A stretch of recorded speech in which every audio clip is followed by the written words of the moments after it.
بسم اللہ الرحمن الرحیم۔ السلام علیکم ورحمۃ اللہ وبرکاتہ۔ ایک بہت پرانی جاننے والی کافی عرصے بعد ملی، تو انہوں نے کچھ اپنے حالات بتائے، کچھ ایسی بات بتائی جو کہ میں آپ سے بھی شیئر کرنا چاہتی ہوں۔ وہ بتانے لگی کہ میرے شوہر کا انتقال ہو گیا تھا بہت چھوٹی عمر میں ہی، میری ایک ہی بیٹی تھی، لیکن سسرال والے بہت اچھے تھے تو انہوں نے بہت اچھے سے مجھے رکھا۔ میرے جیٹھ بہت اچھے تھے، انہوں نے بڑی محبت سے رکھا، لیکن ان کی جو بیوی تھی وہ تھوڑی سی سخت تھی۔ لیکن وہ جیٹھ میرے ہمیشہ کہتے تھے کہ بھئی میرا چھوٹا بھائی چلا گیا، لیکن یہ بچی جو ہے یہ میری ہے، میں اپنے بیٹے سے لوں گا۔ ان کے 3 بچے تھے اور وہ لوگ یہیں رہتے تھے کہ جیٹھ کی نا جاب لگ گئی باہر ملک میں، وہ کینیڈا میں چلے گئے کمانے کے لیے۔ اب وہ وہیں چلے گئے، وہیں کے ہو گئے، اور وہ پھر کبھی نظر ہی نہیں آئے ہی نہیں۔ اتنا عرصہ ہو گیا، بیوی یہیں پہ تھی، 4-5 سال بعد وہ واپس آئے اور اپنی فیملی لے کے چلے گئے، اور مجھ سے کہنے لگے کہ آپ یہیں رہیں اور میں انشاءاللہ آؤں گا، بچی بڑی ہوگی تو میں آ کے اپنی امانت آپ سے لے جاؤں گا۔ اس طرح کی بات انہوں نے کی۔ تو وہ کہنے لگی اچھا ٹھیک ہے، میں کہنے لگی کہ میں کیا کہتی، میں چپ ہو گئی، رونے لگی۔ میں نے کہا گزارا کیسے ہوگا، کچھ پیسے وہ بھیجتے تھے، پھر میں نے ایک اسکول میں نوکری کر لی اور اپنی زندگی کو عزت کے طریقے سے گزارنے لگی۔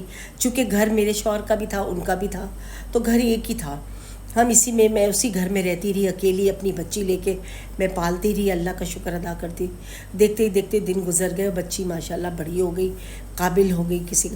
میری جو جٹھانی تھی وہ بیچ میں آتی جاتی تھی، جب وہ آتی تھی تو میری آ کے بیٹی کے اوپر بہت روب جماتی تھی، بہت ساری باتیں کرتی تھی غلط، اس کو تنگ کرتی تھی اور اس کو کہتی تھی یہ نہ کرو وہ نہ کرو، بہت پابندیاں لگاتی تھی کہ تم کو میں اپنی بہو بنا رہی ہوں تو تمہیں یہ نہیں کرنا وہ نہیں کرنا، اس طرح بال کھل کے نہیں پھرو، چھت پہ مت آؤ۔ تو وہ میری بیٹی ان لوگوں کو نا بہت سخت جواب دے دیتی تھی، کہتی تھی تائی تم اس طرح کر رہی ہو نا، یہ اچھی بات نہیں۔ میں بیٹی کو سمجھاتی تھی کہ بیٹا ایسی باتیں نہیں کرو، دیکھو یہ تمہاری بڑی ہیں، مل کے رہو، لیکن وہ پھر بھی باز نہیں آتی تھی۔ کچھ نہ کچھ میری بیٹی کو غصہ چڑھ گیا، وہ تائی سے کہہ دیتی تھی۔ دیکھتے دیکھتے وقت گزرتا چلا گیا، تائی آئی کچھ اپنا فیصلہ کر کے، مطلب وہ چلی گئی، میری جٹھانی یہاں سے واپس کینیڈا چلی گئی۔ پھر ایک وقت وہ بھی آیا کہ وہ شادی کرنے آ گئی، وہاں سے میرے جیٹھ نے فون کیا اور کہنے لگے کہ بھائی میں نکاح کے لیے تیار ہیں کہ آپ نکاح کر لیجئے، بچی کا نکاح کروا دے۔ فون پہ پھر میری بیوی آئے گی، اس کو لے جائے گی۔ میں بڑی پریشان ہوئی، میری سمجھ میں نہ آیا کہ میں لڑکے کو دیکھا نہیں ہے، وہ چھوٹا بچہ دیکھا تھا، ابھی اتنا بڑا ہو گیا، میں کیسے اس کی شادی اس سے کر دوں، اور میری ایک ہی بیٹی ہے، میری پوری کائنات ہے، میں کیا کروں۔ میری بڑی سوچ ہوگی، میں نے سب سے پوچھا، یہ وہ میری سمجھ میں نہ آیا، لیکن میرے جیٹھ کا بہت اصرار تھا، جٹھانی کا بہت اصرار تھا کہ نہیں آپ فوراً آپ ہمیں نکاح کر کے دیجیے اور میں اگلے مہینے آ کے لڑکی کو لے کے چلی جاؤں گی۔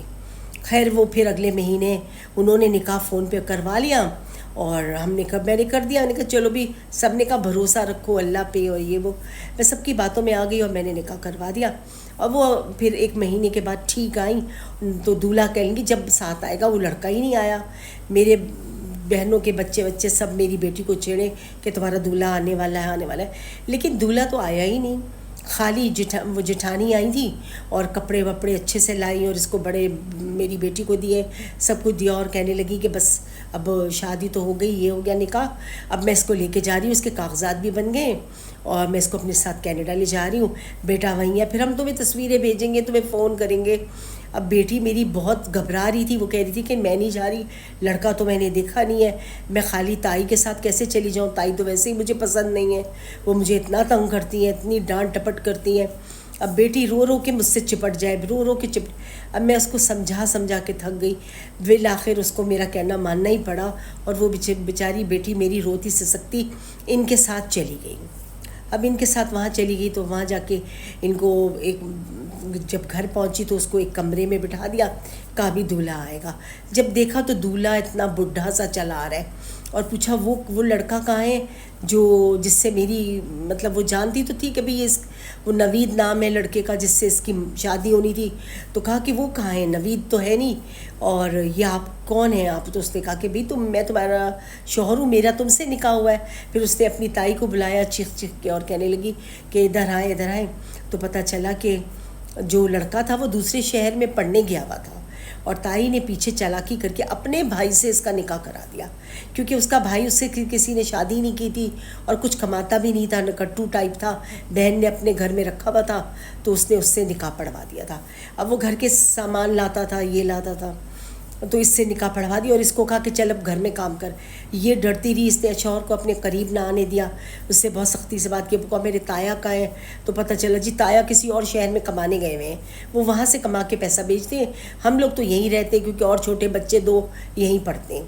ان حالات میں میری بیٹی کا رو رو کے برا حال ہو گیا، بیچاری نے آخر کیا کیا، سمجھوتا کر لیا۔ میں یہاں پاکستان میں اتنی پریشان رہی، نہ مجھے کوئی فون آیا، نہ کوئی مجھے اطلاع ملی کہ میری بیٹی کہاں گئی، کیا ہوا، نہ کوئی تصویر، نہ کچھ۔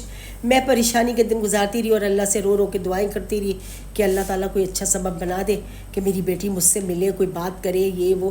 خیر پھر اس طرح کے دن گزرتے رہے اور کافی 1 سال 1.5 سال گزر گیا اور کوئی اطلاع نہ آئی بیٹی کی۔ پھر ایک دن میں فون کر کے تھک گئی، اچانک اس نے، میری بیٹی نے قدم اٹھایا اور اپنے تایا سے ساری شکایت کی کہ اتنے بوڑھے شخص سے آپ لوگوں نے میری شادی کروا دی ہے، یہ وہ۔ تو تایا نے خود شادی کی ہوئی تھی دوسری، جس شہر میں رہتے تھے وہاں وہ دوسری شادی کر کے اس عورت کے ساتھ رہتے تھے۔ انہوں نے کہا مجھے نہیں پتہ، تمہاری تائی نے کیا ہے، اس سے پوچھو، یہ وہ ساری چیزیں۔ اتنے میں کیا ہوا، جس لڑکے سے اس کی شادی ہونی تھی وہ پڑھ کے واپس اپنے گھر آ گیا۔ جب وہ گھر آیا تو اس نے آ کے دیکھا کہ اتنی خوبصورت اور پیاری لڑکی یہ ماموں کی بیوی ہے۔ وہ بڑا حیران ہوا، اس نے کہا کہ ماموں کی بیوی کیسے ہو سکتی ہے یہ؟ تو جب اس نے اپنا عطا پتہ بتایا تو اس نے اپنی ماں سے کہا کہ امی یہ تو میری منگیتر تھی، آپ نے کیسے اس کی شادی اس سے کر دی؟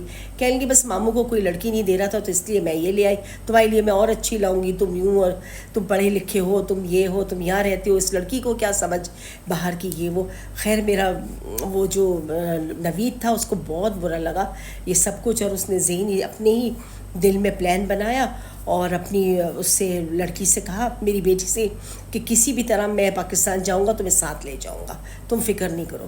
اس نے اپنی تیاری کی، ویزا لگایا، سب کچھ کیا اور اس کو یہاں سے لے کے پاکستان آ گیا۔ ایک دن اچانک دروازہ ڈر بچا، میں نے دیکھا کہ کون ہے۔ اب جو دروازہ کھول کے دیکھا تو میری بیٹی سامنے کھڑی ہوئی تھی اور میں نوید کو دیکھتے ہی پہچان گئی، بالکل بچپن جیسا تھا، بھولا والا پیارا سا۔ میں سمجھی کہ یہ اس کا شوہر ہی ہے اور میں گلے لگی روئی تو میری بیٹی پھوٹ پھوٹ کے رونے لگی اور کہنے لگی کہ امی میری شادی تو تائی نے اپنے بھائی سے کر دی تھی، وہ جو ویسا بیکار بھائی تھا اس سے شادی کروا دی تھی، لیکن میں نے اس کے ساتھ ایک دن بھی نہیں گزارا، میں اس کو اپنے کمرے میں کنڈی لگا کے سو جاتی تھی، میرا اس سے کوئی واسطہ نہیں تھا، صرف کہنے کو وہ میرا شوہر تھا، کیونکہ وہ میری ڈانٹ سے ہی ڈر جاتا تھا۔ اور میری تائی نے بڑی کوشش کی، بڑے ظلم کیا مجھ پہ کہ میں کسی طرح اس سے بچ جاؤں، لیکن میں نہیں بسی۔ اور پھر ایک دن نوید آیا تو میں نے ساری کہانی نوید کو بتا دی، تو نوید چونکہ مجھے پسند کرتا تھا اور میرے سے شادی بھی کرنا چاہتا تھا، اس لیے ہم آ گئے۔ تو اب آپ ہماری طلاق کروائیں تو پھر یہاں پر یہ نوید مجھ سے نکاح کرے گا۔ نوید نے اس کو بتایا سارا، مطلب اپنی چاچی کو، کہ میں اس سے نکاح کروں گا آپ کی بیٹی سے اور میں راضی ہوں اور میں میرے ان سے کسی طرح طلاق کروانی ہے۔ اس نے یہاں سے اپنی ماں کو فون کیا اور ماں سے کہا کہ تم طلاق دلواؤ اپنے بھائی سے۔ بس ضد ہو گیا اور کہنے لگا ساری زندگی تمہیں شکل نہیں دکھاؤں گا، طلاق دلواؤ، میں اس کو شادی کر کے لے کے آؤں گا۔ اچھا پھر ماں نے بڑے وعدے لیے کہ اچھا میں طلاق دلواتی، شادی نہ کرنا، شادی میں خود آ رہی ہوں، میں تمہاری پاکستان میں کرواؤں گی۔ اب یہ کہہ سن کے انہوں نے طلاق تو کروا دی اور خود پاکستان فوراً تائی پہنچ گئی کہ میں اس لڑکی کی شادی کسی اور سے کروا دیتی ہوں۔ لیکن جو نوید تھا وہ ہرگز نہیں مانا، اس نے اسی لڑکی سے شادی کی، میری بیٹی سے ہی۔ اس نے کہا نہیں یہ میرے والد نے یہ وعدہ کیا ہوا تھا، مجھے پورا کرنا تھا۔ والد صاحب کو بھی کچھ خبر ہو گئی، ان کو بھی کچھ شرم آ گئی، عقل آ گئی، وہ بھی واپس آئے، پیچھے پیچھے پاکستان پہنچے سارے، اور ساری کہانی سب نے اوپن کی۔ تو کہ وہ کہنے لگے کل میں اللہ کو کیا منہ دکھاؤں گا اپنے بھائی کے آگے، لہٰذا یہ فیصلہ ہوا اور نوید کی شادی میری بیٹی سے ہوئی۔ الحمدللہ آج میری بیٹی بہت خوش ہے، اپنے گھر میں ہے، اللہ کا بڑا احسان ہے۔ نوید نے 2 سال پڑھائی کی ہوئی تھی، یہیں پہ پاکستان میں ہی نوکری کی، میرے پاس ہی رہا، اور اس کے 2 بچے بھی ہو گئے 2 سالوں میں، اور ماشاءاللہ گھر میں میرے رونق تھی۔ اس نے میری سارے دکھ بھری گھڑیاں ختم کری یہاں پہ پیار محبت دے کے اس بچے نے۔ اس کے بعد اس نے کہا کہ اب ہم تائی باہر جائیں گے کہ ہم وہاں جا کے کمائیں، تو وہ باہر چلے گئے، اور پھر اس کے بعد میں بھی ان کے پاس گئی آئی۔ میرا چونکہ یہاں اسکول میں پڑھاتی ہوں تو میرا یہی سلسلہ چلتا رہا۔ اللہ کا شکر ہے، اللہ نے بہت مدد کی، الحمدللہ